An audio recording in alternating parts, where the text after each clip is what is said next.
steel workers. We're going to take care of people that want to work, and they want to work where they want to work.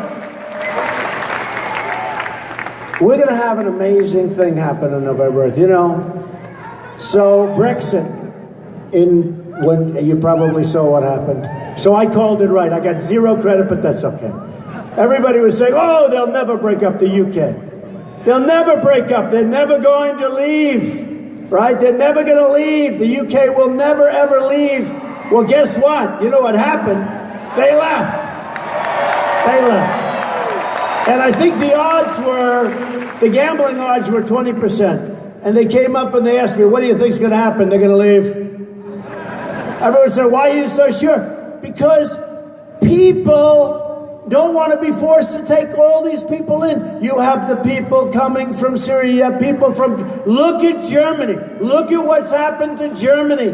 It's a total and complete disaster, okay? A complete disaster. You look at what's going on in France. A friend of mine, I hate to say this, I like France, but a friend of mine goes to France every year. Said, how was France this year? He says, France is no longer France. I don't go there anymore. It's no longer France. That's no longer France. City of Lights. No longer France, folks.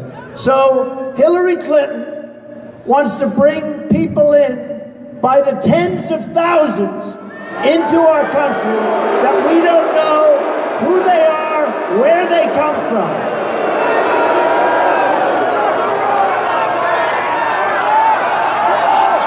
Not going to happen.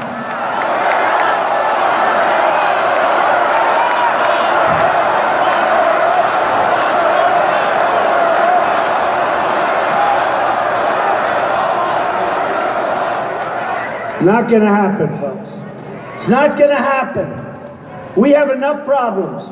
Soon we're going to be at $20 trillion in debt. Our debt has doubled under Barack Obama, who is grossly incompetent, who is a terrible president, and he is grossly incompetent. He doesn't know what the hell he's doing. Obama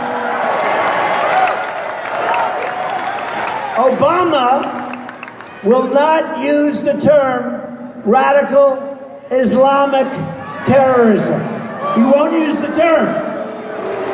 He'll give a speech that lasts for a half an hour explaining why he shouldn't use the term. In the meantime, when I met with those incredible families backstage, they want that term used and they want to wipe out the problem because we have a big, fat, horrible problem. And we're going to knock it out.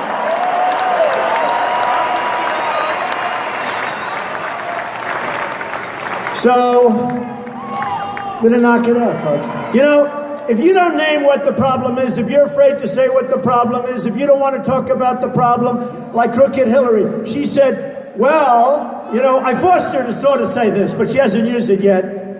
She said she would do it. She would do it. Well, so far she hasn't. But, folks, if you're unwilling to talk about the problem, you're never going to solve your problem. And believe me, that's the real deal. That's not the JV, like he said. That's the real deal. And you know, when we fight our wars, we were talking about this backstage, we fight our wars in a very politically correct way. Okay? Nice and easy. We have some incredible warriors like General Flynn. We have some incredible warriors who could get this problem taken care of, and fast. But we don't do what we have to do. We don't do what we have to do. And we're going to make our country safe again, and we're going to make our country great again, and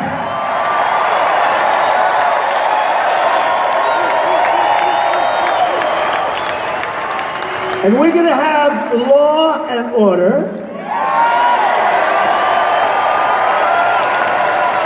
And we're going to respect our police, because you have to respect our police. We're not going to shoot our police. We're not shooting our police. It's never been so dangerous to be a policeman or woman. It's never been so dangerous. When you look at Dallas, when you look at all of the different places.